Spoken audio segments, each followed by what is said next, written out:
সাত সকালে ছিনতাইয়ের ঘটনা ঘটল তালডাংরা থানার হারমাসরা এলাকায়। শুক্রবার সকালে হারমাসরা সংলগ্ন শিলাবতী নদীর ইটাপোড়া ব্রিজের কাছে এই ছিনতাইয়ের ঘটনা ঘটে বলে জানা গেছে। তখন আমরা চেঁচাচ্ছি, বুঝতে পারছিলাম যে একজন না আমি তো নদীটার দিকে গল্প করছি, তাকে আমরা ওকে আমার মেয়েটাকে দেখাচ্ছি নদীর জলে এই হয় সাঁতার কাটা হয়।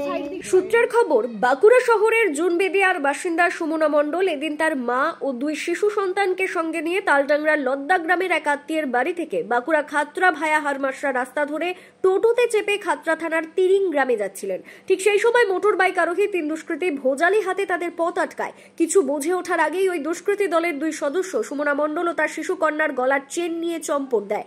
ঘটনার সময় টোটো চালক তথা সুমনা মণ্ডলদের আত্মীয় সঞ্জয় কুমার মণ্ডল দুষ্কৃতীদের ভোজালির আঘাতে সামান্য আহত হন বলে জানা গেছে।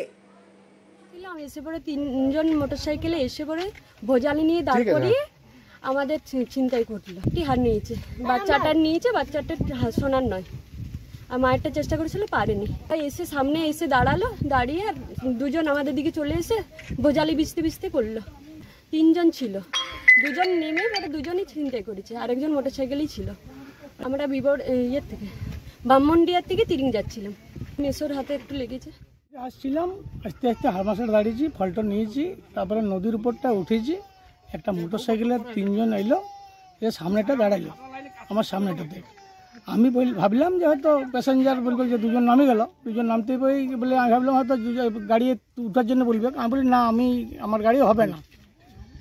এইপরেই পেছন দিকের থেকে দেখছি অ্যাটাক করেছে, ভোজালি নিয়ে বিছিয়ে করে হাত টানাটানি হয়েছে, মানে হাত ধরো গলা ধরেছে আর করেছে। আমি অ্যাটাক করতে গেলাম, তখন আমার এই যে মানে ভোজালি বিছিয়ে ছিল, ডগটা একটু পেল।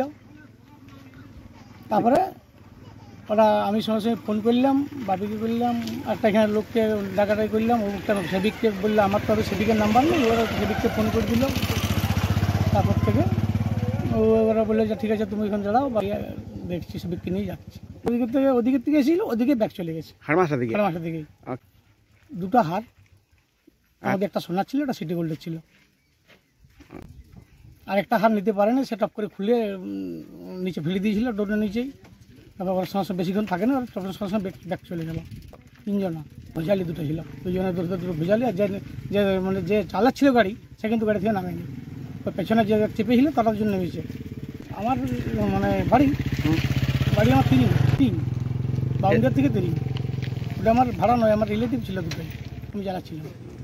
এই ঘটনায় ওই এলাকায় ব্যাপক চাঞ্চল্য ছড়িয়েছে। অন্যদিকে খবর পেয়ে ঘটনাস্থলে পৌঁছয় তালডাংরা থানার পুলিশ। পুলিশের পক্ষ থেকে ঘটনার তদন্ত শুরু হয়েছে বলে জানা গেছে। যদিও সর্বশেষ পাওয়া খবর পর্যন্ত এই ঘটনায় যুক্ত থাকার অভিযোগে পুলিশ কাউকে গ্রেপ্তার বা আটক করতে পারেনি। ব্যুরো রিপোর্ট, দক্ষিণ বাঁকুড়া দর্পণ, তালডাংরা।